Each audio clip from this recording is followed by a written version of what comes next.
Hello et bienvenue sur cette nouvelle vidéo, j'espère que vous allez bien.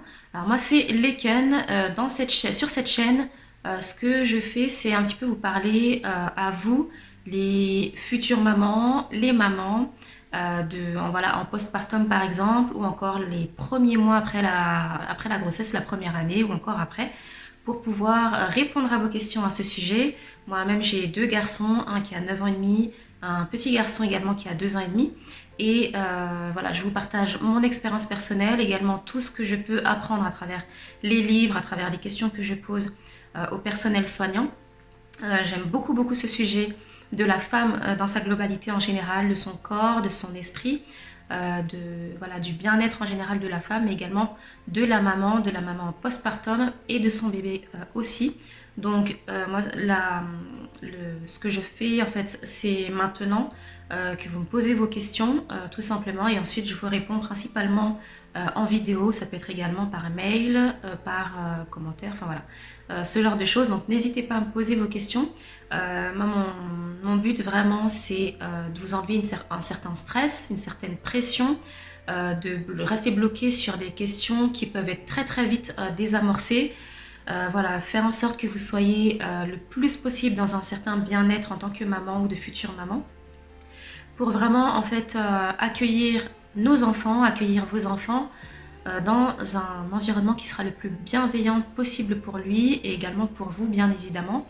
Je pense que c'est vraiment très important. Voilà, plus on vit, plus les années passent et plus on se rend compte que c'est extrêmement important de sortir d'un certain stress, de revenir à notre état naturel, voilà, bien-être, etc. C'est vraiment très important. Et comment le faire? Il faut passer par la maman, c'est comme ça, par les parents en général. Ma vision d'un monde sans stress, sans pression et dans le bien-être et le naturel, et pour nos enfants. Voilà un petit peu pour cette chaîne. Dans cette vidéo, je voulais vous parler en fait, une question qui revient très régulièrement, c'est la question de les remontées acides pendant la grossesse. Je ne parle pas énormément de grossesse, moi je parle vraiment beaucoup du postpartum et des mois encore qui suivent après, voire même voilà, la première année en général de la maman, de la maternité et puis de l'enfant. Mais voilà, la grossesse, je sais que c'est une question qui revient souvent. Moi-même, j'ai eu ces difficultés-là. Pour mes deux grossesses, j'ai perdu énormément de poids pendant les 4 premiers mois de grossesse. J'ai vraiment perdu beaucoup de poids. Je sais que c'est le cas de beaucoup de mamans. Et c'est vraiment pas évident à vivre parce qu'il y a des remontées acides qui sont là, qui sont bien présentes. On n'arrive pas forcément à manger. Ou alors quand on mange quelque chose, on sait que voilà, quelques temps après, il y a des remontées pas possibles qui vont arriver. On ne peut pas manger très gras, on ne peut pas manger très ceci, très cela, très machin. Enfin, il faut faire attention à beaucoup de choses.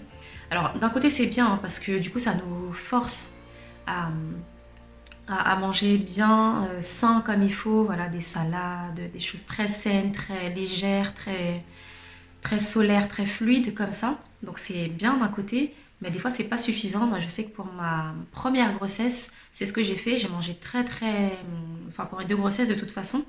Mais pour ma grossesse, je mangeais beaucoup de fruits et de légumes. Et pourtant, j'avais quand même des remontées qui étaient très présentes. Et j'avais perdu environ 7 kilos, il me semble, en début.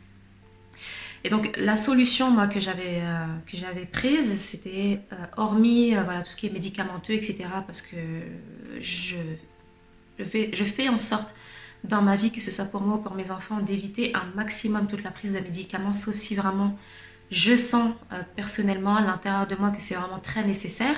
Donc j'essaie de discerner un maximum par rapport à la prise de médicaments, c'est pas à tout va comme ça n'importe comment.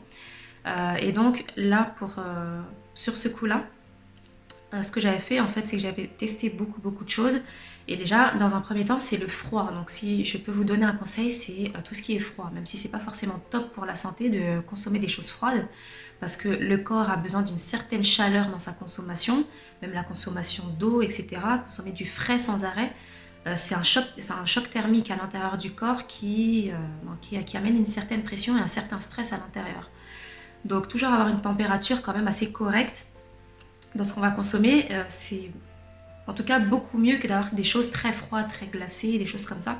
Mais en tout cas, malgré ça, moi je sais que c'est ça qui m'a calmée, c'est d'avoir en fait de manger de prendre des glaçons. Donc voilà, j'ai pris des glaçons, ça m'a vraiment calmée, et je faisais des glaçons au citron. Donc c'est-à-dire que je pressais un jus de citron dans de l'eau et puis je mettais ça au frais. Donc je prenais de l'eau fraîche citronnée, mais aussi que je mettais dans le bac à glaçons. Donc je prenais les deux en fait. Et je prenais des glaces à l'eau citronnée comme ça, et puis des boissons à l'eau citronnée toutes simples, sans sucre, sans rien du tout, juste de l'eau et du citron, et ça me faisait beaucoup de bien. Les aigreurs quand même continuaient à être présentes, tout ça, mais déjà ça fait beaucoup de bien quand même.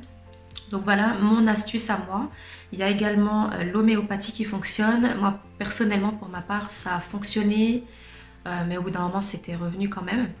Mais je sais qu'il y a beaucoup de mamans qui disent que ça fonctionne très très bien pour elles, donc vous pouvez aussi très bien tester par exemple si vous êtes dans ce cas-là. L'homéopathie, vous pouvez voir directement avec une personne spécialiste de l'homéopathie ou un pharmacien ou voilà, votre médecin ou des choses comme ça, enfin des personnes comme ça. Et il y a également l'aromathérapie qui peut vraiment bien fonctionner. Donc moi là je me forme à l'aromathérapie en ce moment même, donc si vous souhaitez avoir des informations à ce niveau-là, au niveau de l'aromathérapie pendant votre grossesse ou encore après, il n'y a aucun souci, n'hésitez surtout pas, je vous répondrai à ce niveau-là. Je sais que ça fonctionne maintenant quand on est enceinte ou quand on a un bébé en bas âge, enfin un enfant en bas âge, vaut mieux faire attention à l'aromathérapie. Il ne faut pas le prendre n'importe comment, tout seul, sans savoir comment ça fonctionne. Mais c'est vraiment possible. L'idée reçue qu'il faut bannir l'aromathérapie pendant cette période, eh bien ce n'est pas vrai. Quand on sait l'utiliser correctement, ça fait vraiment des sacrés miracles. C'est vraiment très très puissant l'aromathérapie et c'est très bon. Donc, moi je me suis servi de ça un petit peu, mais pas énormément parce que j'étais pas du tout dans la... Enfin pas du tout. Si je me servais déjà de l'aromathérapie à cette période-là, mais j'étais pas dans ce processus d'aromathérapeute comme aujourd'hui. Et donc voilà, donc moi vraiment le conseil par rapport à mon expérience personnelle, c'est le citron et l'eau un peu glacée ou les glaçons, des choses comme ça. Je vous invite à tester, vous pouvez, enfin dites-moi après en commentaire si ça a fonctionné pour vous. Et puis voilà, donc j'espère vraiment que ça va fonctionner, que vous n'allez pas perdre trop de poids. Et puis que ça va aller, que vous allez pouvoir remanger correctement, parce que je sais que c'est vraiment pas évident. En attendant, voilà pour cette vidéo, j'espère vraiment qu'elle vous aura apporté, qu'elle vous aura aidé. Je vous invite à vous abonner à ma chaîne, à la liker, à la partager, enfin en tout cas cette vidéo. Si le contenu vous parle, si vous avez des questions au sujet voilà, ce sujet-là de maternité, je me ferai un plaisir de faire des recherches pour vous, de prendre mon expérience et puis tout ce que j'ai pu apprendre eh bien, sur mon parcours, à travers tous les livres, tous les supports que j'ai pu éplucher, parce que j'aime beaucoup ça. Et n'hésitez pas à me poser vos questions par mail, par exemple, en commentaire également. Je vous souhaite une excellente journée et je vous dis à bientôt.